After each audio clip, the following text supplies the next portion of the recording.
sur Espace TV, merci de votre fidélité. Nous parlons culture dans ce numéro des Grandes Gueules. La presse a pris Sobaïlo en 2018 et sa prestation au match du rire en 2019. L'humoriste Thierno Mamou fait son comeback dans le paysage de l'humour guinéen. Il célèbre son baptême de feu dans un one-man show intitulé Ma Guinée. Il compte ainsi boucler l'année en beauté avec ses fans. Il sera notre invité dans un instant. D'un moment à l'autre, il sera avec nous. Nous parlerons musique également avec l'artiste. Vous vous souvenez certainement, vous avez entendu parler de ce concept Zapatades. Il sera avec nous pour parler de ce concept. Mais avant, nous partons avec la 3e édition de MACOM, Mamoudou Babila Keita. On a suivi cette actualité. C'est la 3e fois que les médias vont être, en tout cas, récompensés pour leurs actions. On a suivi pendant toutes ces 3 dernières années cet autre événement qui encourage les médias dans leurs actions. C'est l'une des belles actions qui galvanise les hommes de médias dans notre pays. Je pense qu'il faut tirer chapeau pour notre grand co qui nous quitte, Antoine Kourouma. Et ce qu'il a fait, je pense que c'est vraiment salutaire. On assiste régulièrement à des remises de prix dans ce pays depuis des décennies. Jamais un tel événement qui, n'est-ce pas, honorait toute la corporation, que ce soit des journalistes, techniciens, caméramans, etc., etc. Tout ce qui œuvre justement dans le domaine des médias, que ceci soit honoré à la faveur d'une cérémonie officielle. Je pense que c'est vraiment quelque chose de salutaire et une initiative à encourager. C'est vrai qu'il y avait des cérémonies de récompense, mais il a réussi à moderniser chose, à faire participer, à numériser, à amener les gens à voter sur Internet et suivre de près tous les candidats au point avant de tirer des justement le caractère sérieux qui encadre l'organisation avec des gros bonnets en tout cas qui ne sont pas des moindres dans la sphère médiatique dans notre pays. Quand on sait ce qu'a été Justin Morel Junior, il y a toute une panoplie d'icônes, n'est-ce pas, de la presse guinéenne qui sont là, qui accompagnent l'activité et qui impriment, n'est-ce pas, à cet événement tout le caractère sérieux qu'il faut afin que les prix qui sont décernés ne soient pas critiquables, même si par endroits il y a des mauvaises foi parfois qui peuvent dire ce qu'ils ont envie de dire.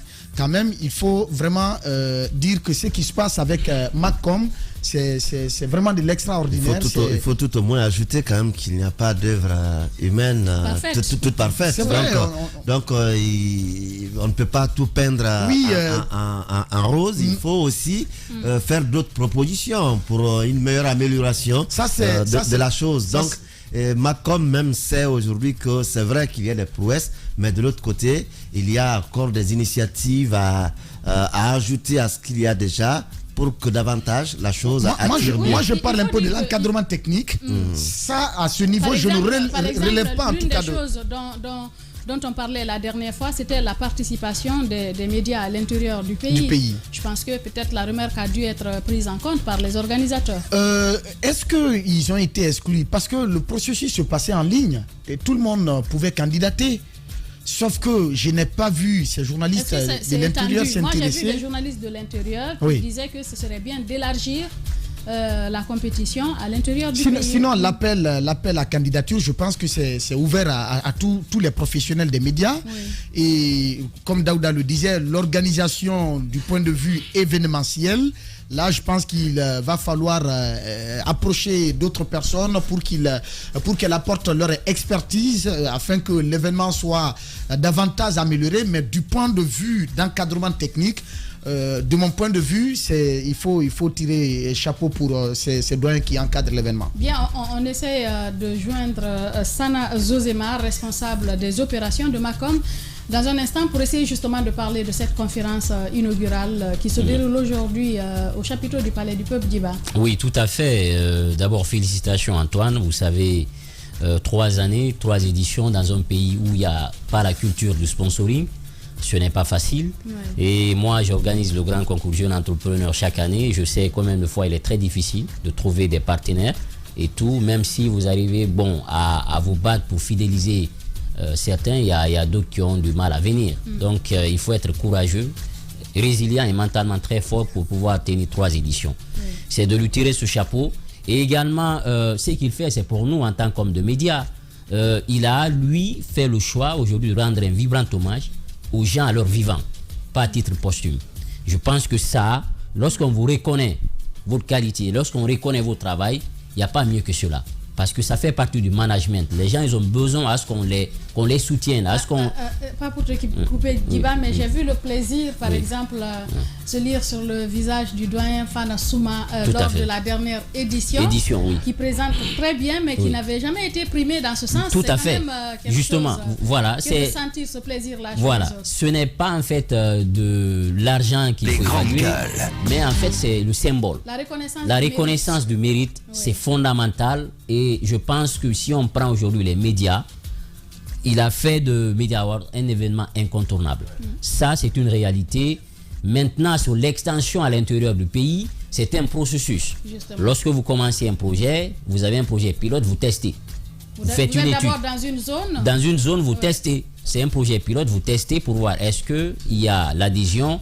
Et aujourd'hui, il a constaté qu'il y a un engouement autour de l'événement. Il y a une adhésion des hommes de médias.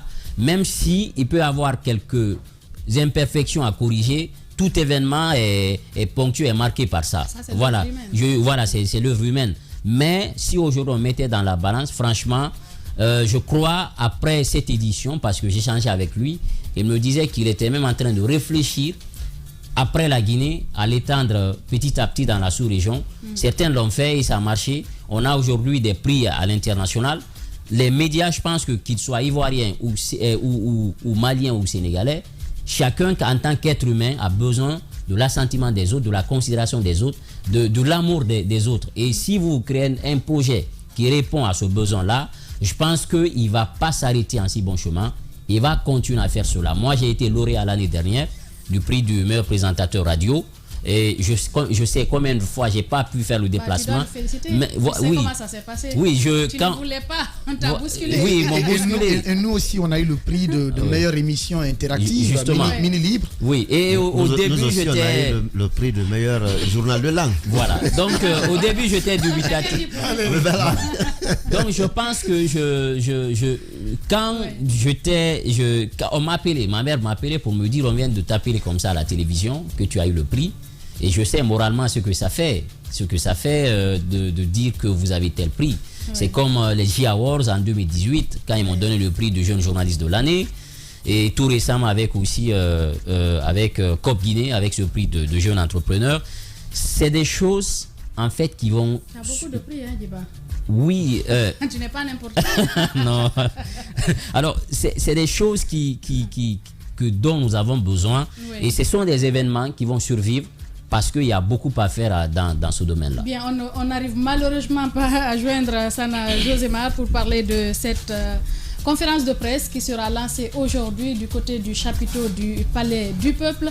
Et donc, on va clôturer avec vous en 30 secondes sur c'est un peu ce que j'ai envie de dire. Vous savez, l'une des choses pour laquelle un travailleur est le plus satisfait, c'est même pas forcément son salaire, mais c'est la reconnaissance. Justement. La reconnaissance pour un travailleur, c'est quelque chose de très très important. Et je pense qu'aujourd'hui, cette cérémonie Media Award Guinée s'inscrit dans cette logique-là. Et vous savez, auparavant, on a l'habitude dans notre pays de célébrer les gens que quand ils ne sont plus à titre posthume, quand ils ne sont plus sur terre. Mais voir qu'aujourd'hui on a cette possibilité-là de reconnaître le travail des gens pendant qu'ils sont vivants, ça crée même une forme d'émulation. Et chaque année, certains qui font ce métier-là ont envie aussi d'être sur le podium. Et tout cela va contribuer à pousser ce métier-là. Et au-delà de ça, et même pousser les hommes de médias à se professionnaliser davantage dans le travail. Ce qui sort la chose de l'ordinaire, c'est que les techniciens qui sont souvent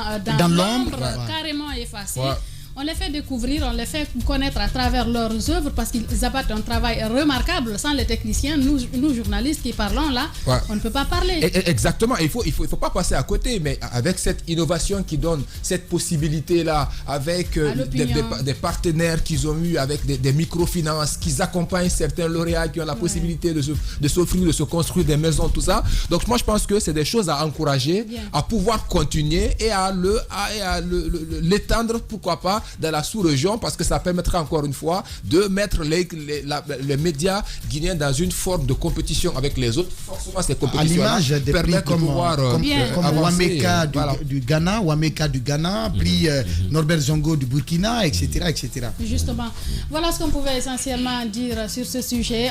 On suivra de très près cette activité. L'émission continue sur Espace TV.